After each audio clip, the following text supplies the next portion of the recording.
ഇന്ന് അനേക ഇടങ്ങളിൽ, പല സ്ഥലങ്ങളിൽ, പല രാജ്യങ്ങളിൽ ഈ മറിയത്തിൻ്റെ ആത്മാവ് പല പേരുകളിലാണ് അറിയപ്പെടുന്നത്. ഉദാഹരണത്തിന് നമ്മുടെ ഇന്ത്യയിൽ പല പേരുകളുണ്ട്. ഉദാഹരണം കൊരട്ടിമുത്തി. അപ്പോൾ ഇതൊക്കെ ദൈവത്തിൻ്റെ, യേശുവിൻ്റെ അമ്മയാണോ?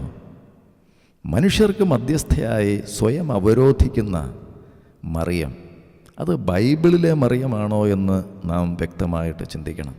ഉദാഹരണമായി നമുക്ക് മലയാള മനോരമ 2002 സെപ്റ്റംബർ 8 മലയാള മനോരമയിൽ മണർകാട് ഭക്തർക്ക് പുണ്യദർശനം എന്ന പേരിൽ വന്ന ഒരു ലേഖനമുണ്ട്. അതിൻ്റെ ചില പ്രസക്ത ഭാഗങ്ങൾ പരിശോധിച്ചാൽ ഇത്തരം ആചാരങ്ങൾ, പള്ളികളിൽ നടക്കുന്ന ആചാരങ്ങൾ, ഈ മറിയത്തോടുള്ള ഭക്തി, അതൊക്കെ എത്രമാത്രം ദൈവവചന സത്യത്തിൽ നിന്നും അകന്നു പോയിട്ടുണ്ട് എന്ന് മനസ്സിലാക്കുവാനായിട്ട് നമ്മെ പ്രേരിപ്പിക്കും.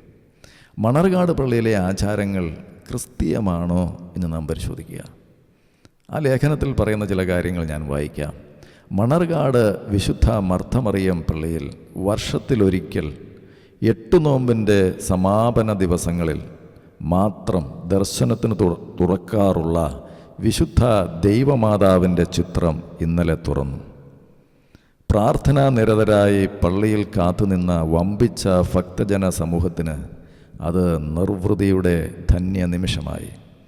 പ്രധാന മദ്ബഹായിലെ ത്രാണാസിന് മുകളിൽ പ്രതിഷ്ഠിച്ചിട്ടുള്ള പ്രസിദ്ധമായ ചിത്രം തോമസ് മാർ തിമോത്തിയോസിൻ്റെ കാർമ്മികത്വത്തിൽ നടന്ന കുർബാനയ്ക്ക് ശേഷം മധ്യാഹ്ന പ്രാർത്ഥനയോടെയാണ് തുറന്നത്.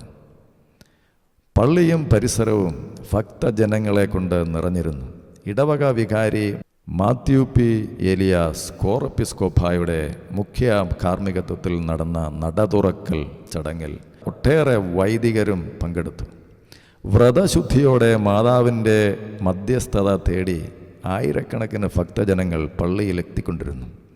പള്ളിയുടെ ഇരുവശങ്ങളിലുമുള്ള കുളങ്ങളിൽ സ്നാനം ചെയ്ത് പടിഞ്ഞാറ് വശത്തുള്ള കൽക്കുരിശിൻ്റെ ചുവട്ടിൽ എണ്ണയും മെഴുകുതിരിയും കത്തിച്ച് വിശ്വാസികൾ മനമുരുകി പ്രാർത്ഥിക്കുന്നു. കൽക്കുരിശിൻ്റെ ചുവട്ടിൽ മുട്ടിന്മേൽ നീന്തൽ, ശയന പ്രദക്ഷിണം തുടങ്ങിയ നേർച്ചകൾ അർപ്പിക്കുന്നവരും ഒട്ടേറെ. വീണ്ടും ആ ലേഖനത്തിൻ്റെ ഭാഗങ്ങൾ തുടരുന്നുണ്ട്. ദക്ഷിണ ഭാരതത്തിലെ പുരാതനവും പ്രസിദ്ധവുമായ പുണ്യ തീർത്ഥാടന കേന്ദ്രമാണ് കോട്ടയം പട്ടണത്തിൽ നിന്നും 9 കിലോമീറ്റർ കിഴക്ക് മാറി സ്ഥിതി ചെയ്യുന്ന മണർകാട് വിശുദ്ധ മർത്തമറിയം യാക്കോബായ സുറിയാനി പള്ളി. 1000-ൽ പരം വർഷങ്ങൾ പഴക്കമുള്ള ഈ ദേവാലയം നാനാജാതി മതസ്ഥരായ ലക്ഷക്കണക്കിന് ഭക്തജനങ്ങളുടെ ആശാകേന്ദ്രവും അഭയസ്ഥാനവുമാണ്. ഇപ്പോൾ ലക്ഷക്കണക്കിന് ഭക്തജനങ്ങളുടെ ആശാകേന്ദ്രവും അഭയസ്ഥാനവുമാണ്. ശ്രദ്ധിക്കുക. വീണ്ടും 8 നോമ്പിൻ്റെ ഉത്ഭവസ്ഥാനമാണ് മണർകാട് വിശുദ്ധ മർത്തമറിയം ദേവാലയം.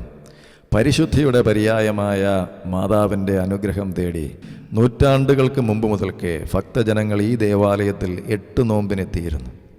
വിശുദ്ധ ദേവമാതാവിൻ്റെ മധ്യസ്ഥതയിലൂടെ രോഗശാന്തി, ഉദ്ദിഷ്ടകാര്യ പ്രാപ്തി, സന്താനലബ്ധി, പൈശാചിക ബന്ധനങ്ങളിൽ നിന്നുള്ള മോചനം എന്നിവയ്ക്കായി എത്തിച്ചേർന്ന ഭക്തജനങ്ങൾക്ക് അനുഗ്രഹസിദ്ധി, ആഗ്രഹസിദ്ധി ലഭിക്കുന്നു.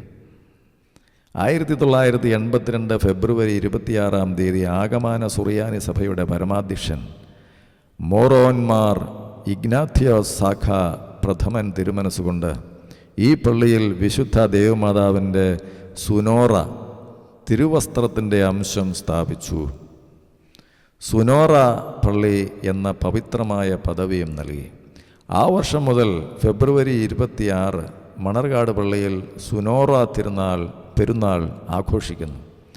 കൂടാതെ മെയ് 5, 6 തീയതികളിൽ വിശുദ്ധ ഗീവർഗി സഹദായുടെ പെരുന്നാളും ആഘോഷിക്കുന്നു.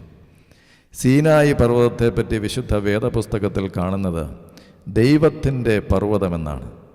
ഈ പർവ്വതത്തിൽ വെച്ച് ദൈവം മോശയ്ക്ക് പ്രത്യക്ഷനായത് കത്തിയെരിയുന്ന ഒരു മുൾപടർപ്പിലായിരുന്നു. ഇതുപോലൊരു മുൾപടർപ്പിൽ 1000-ൽ പരം വർഷങ്ങൾക്ക് മുമ്പ് പ്രസവിച്ച് കിടക്കുന്ന ഒരു പശുവിനെയും കുട്ടിയെയും ദർശനത്തിൽ കണ്ട സ്ഥലത്ത് ദർശനത്തിലെ അരുളപ്പാടനുസരിച്ച് പണിത ദേവാലയത്തിൻ്റെ ആധുനിക മുഖഭാവമാണ് ഇന്നത്തെ മണർകാട് വിശുദ്ധ മർത്തമറിയം പള്ളി. ഒരു ആരാധനാ സ്ഥലം ഉണ്ടാകുവാൻ ഉപവസിച്ച് പ്രാർത്ഥിച്ച കുറേ ആളുകൾക്ക് 8-ാം ദിവസമുണ്ടായ ദർശനമാണിത്.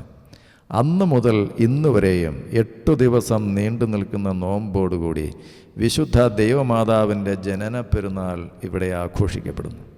പ്രധാന നേർച്ച വഴിപാടുകൾ വിശുദ്ധ കുർബാന, വിശുദ്ധ ദൈവമാതാവിനോടുള്ള മധ്യസ്ഥ പ്രാർത്ഥന, കുട്ടികളെ അടിമ വയ്ക്കൽ, പിടിപ്പണം, ഉരുളു നേർച്ച, ശയന പ്രദക്ഷിണം, കൽക്കുരിശിന് ചുറ്റും മുട്ടിന്മേൽ നീന്തൽ, മുത്തുക്കുട നേർച്ച, സ്വർണം വെള്ളിക്കുരിശുകൾ നേർച്ച, എണ്ണ മെഴുകുതിരി നേർച്ച, ചുറ്റുവിളക്ക് കത്തിക്കൽ, ആൾരൂപം നേർച്ച, കറി നേർച്ച.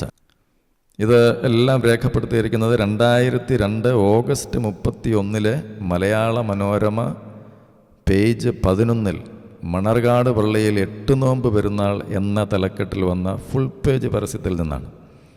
വീണ്ടും ആ പരസ്യം മണർകാട് പള്ളി മെഴുക് ലേലം മലയാള മനോരമ 2002 ഒക്ടോബർ 2 ഇങ്ങനെ കാണുന്നു. 4 ടൺ മെഴുക് മണർകാട് പള്ളിക്കാര്യത്തിൽ സൂക്ഷിച്ചിരിക്കുന്ന ഉദ്ദേശം 4 ടൺ മെഴുക് 6/10/2002 ഞായറാഴ്ച രാവിലെ 11:30 ലേലം ചെയ്തു കൊടുക്കുന്നതാണ്. അപ്പോൾ അത്രയേറെ മെഴുകുതിരികൾ അവിടെ കത്തിച്ചു എന്നുള്ളതാണ് അതിൻ്റെ തെളിവ്. അപ്പോൾ ഇതൊക്കെ വാസ്തവത്തിൽ യേശു ക്രിസ്തുവിൽ നിന്നും ഭക്തരുടെ ശ്രദ്ധയെ വേർതിരിച്ച് വിടുന്ന, ഡൈവേർട്ട് ചെയ്ത് വിടുന്ന തെറ്റായിട്ടുള്ള ഭക്തി പ്രവണതകളാണ്. അത് മനുഷ്യൻ്റെ ഭക്തിയെ, മനുഷ്യൻ്റെ മൂല്യങ്ങളെ, ദൈവത്തോടുള്ള അടുപ്പത്തെ അട്ടിമറിച്ചിട്ട് മനുഷ്യരെ തമ്മിലടുപ്പിക്കുന്ന ഒരു വളരെ അധപ്പതിച്ച, അവിശ്വാസികളുടെ സമൂഹത്തിൽ പോലും ലജ്ജാകരമായ ഒരു നിലവാരത്തിലേക്ക് വിശ്വാസികളെ തള്ളിയിടുന്ന ഒരു തെറ്റായ ആത്മാവിൻ്റെ പ്രവർത്തനമാണ് ഇവിടെ നടക്കുന്നത് എന്നുള്ള യാഥാർത്ഥ്യം തിരിച്ചറിയുവാൻ അവർക്ക് കഴിയുന്നില്ല. യേശു ക്രിസ്തുവിൽ നിന്നും എന്നേ അവർ അകന്നു പോയിരിക്കുന്നു എന്നവർ മനസ്സിലാക്കുന്നില്ല. അവർക്ക് തന്നെ അറിയാം ഇത് ക്രിസ്തുവിൻ്റെ മൂല്യങ്ങൾക്ക് വിരുദ്ധമാണ് അവരുടെ പെരുമാറ്റ രീതികളെന്ന്. കാരണം എന്താണ്? അവർ ക്രിസ്തുവിനെ ഉപേക്ഷിച്ചു. ജീവൻ്റെ ഉറവയായ ക്രിസ്തുവിനെ, ദൈവത്തെ ഉപേക്ഷിച്ച് മറ്റ് ചില പ്രത്യക്ഷതകളുടെയും തെറ്റായ ദർശനങ്ങളുടെയും പിന്നാലെ പോയി തെറ്റായ ആത്മീയ ആചാരങ്ങളെ സൃഷ്ടിച്ചെടുത്ത് വിഗ്രഹാരാധന നടത്തി ദൈവത്തിൽ നിന്നും അകന്നുപോയ ദൈവജനത്തിന്, ഇസ്രായേൽ ജനത്തിന് പറ്റിയ അതേ അധപ്പതനത്തിൻ്റെയും ശിക്ഷയുടെയും അനുഭവമാണ് ഇത്തരത്തിൽ പോകുന്നവർക്ക് ഉണ്ടായിക്കൊണ്ടിരിക്കുന്നത് എന്ന് നാം മറന്നു പോകരുത്. അപ്പോൾ ഇത്തരം പ്രത്യക്ഷതകളൊക്കെ യഥാർത്ഥത്തിൽ ബൈബിളിലുള്ള യേശുവിൻ്റെ അമ്മയായ മറിയമാണോ? കൊരട്ടിമുത്തിയൊക്കെ വാസ്തവത്തിൽ യേശുവിൻ്റെ അമ്മ തന്നെയാണോ എന്ന് നാം ചിന്തിക്കണ്ടേ? ഇതിനെപ്പറ്റി divine voice Muringoor October 2002 page 28, 29, 30 father Ignatius Payyappilly എഴുതിയ ലേഖനം നാടിൻ്റെ മഹിമയ്ക്കായി മാറിയ കൊരട്ടിപ്പള്ളി. ആ ലേഖനത്തിലെ ചില ഭാഗങ്ങൾ ഞാൻ വായിക്കട്ടെ. കേരളത്തിലെ പ്രസിദ്ധവും പുരാതനവുമായ മരിയൻ തീർത്ഥാടന കേന്ദ്രമാണ് കൊരട്ടിപ്പള്ളി. വലതുവശത്തെ രൂപക്കൂടിനുള്ളിൽ പ്രതിഷ്ഠിച്ചിരിക്കുന്ന കൊരട്ടിമുത്തിയുടെ രൂപമാണ് അത്ഭുത രൂപം എന്ന് വിശേഷിപ്പിക്കപ്പെടുന്നത്.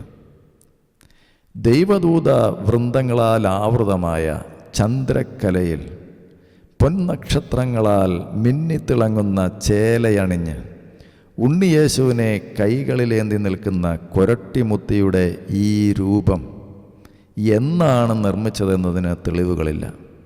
മരത്തിൽ കൊത്തിയെടുത്തിട്ടുള്ള ഈ രൂപത്തിൻ്റെ പല ഭാഗങ്ങളും ആനക്കൊമ്പ് കൊണ്ടുള്ളതാണ്. ഈ രൂപത്തെക്കുറിച്ച് ഒരു ഐതിഹ്യമുണ്ട്. പ്രസിദ്ധനായ ഒരു ശില്പിയോട് നിർമ്മിക്കാൻ ആവശ്യപ്പെട്ടു. തിരുനാളിന് മുമ്പായി രൂപം പള്ളിയിൽ എത്തിക്കണമെന്നും ആവശ്യപ്പെട്ടിരുന്നു. 2 അടിയോളം മാത്രം ഉയരമുള്ള രൂപത്തിൻ്റെ പണികൾ സമയത്ത് തീർന്നില്ല. കരാർ നൽകിയിരുന്നവർ പണി തീരാത്ത രൂപം തുണിയിൽ പൊതിഞ്ഞ് പള്ളിയിലെത്തിച്ചു. തുണിക്കെട്ടഴിച്ചപ്പോൾ മനോഹരമായ രൂപമാണ് കണ്ടത്. അതുകൊണ്ട് ഇതിനെ അത്ഭുത രൂപമെന്ന് വിളിക്കാൻ തുടങ്ങി. പുതിയ ദൈവാലയത്തിൻ്റെ പിന്നിൽ ഗ്രോട്ടോയും മുൻവശത്ത് പുരാതന ക്ഷേത്ര മാതൃകയിൽ നിർമ്മിച്ച രൂപപുരയുമുണ്ട്. തിരുനാളിൽ കുരട്ടിമുത്തിയുടെ അത്ഭുത രൂപം വണങ്ങി പ്രാർത്ഥിക്കുന്നതിനും പൂവൻകുല നേർച്ചയും പൂവൻകായ തുലാഭാരവും നടത്തുന്നതിനും രൂപപുരയിൽ സൗകര്യമൊരുക്കിയിരിക്കുന്നു. നേർച്ചകളിൽ പ്രധാനപ്പെട്ടത് പൂവൻകുലയാണ്. അടിമയും മുട്ടുകുത്തി നീന്തലും തമുക്കു നേർച്ചയും ആൾ രൂപം സമർപ്പിക്കൽ, ഭജനമിരിക്കൽ എന്നിവയും വഴിപാടുകളിൽപ്പെടും. ഇതൊക്കെയാണ് ആ ലേഖനത്തിൽ നാം കാണുന്നത്. ഇതൊക്കെ ബൈബിൾ വായിക്കുന്ന ക്രിസ്തീയ വിശ്വാസികൾ ബൈബിളിൻ്റെ മൂല്യങ്ങളും ആത്മീയ നിലവാരവും പുലർത്തുന്നതാണോ എന്ന് ഒരു 5 മിനിറ്റ് ചിന്തിച്ചാൽ മനസ്സിലാക്കാവുന്ന കാര്യമേ ഉള്ളൂ.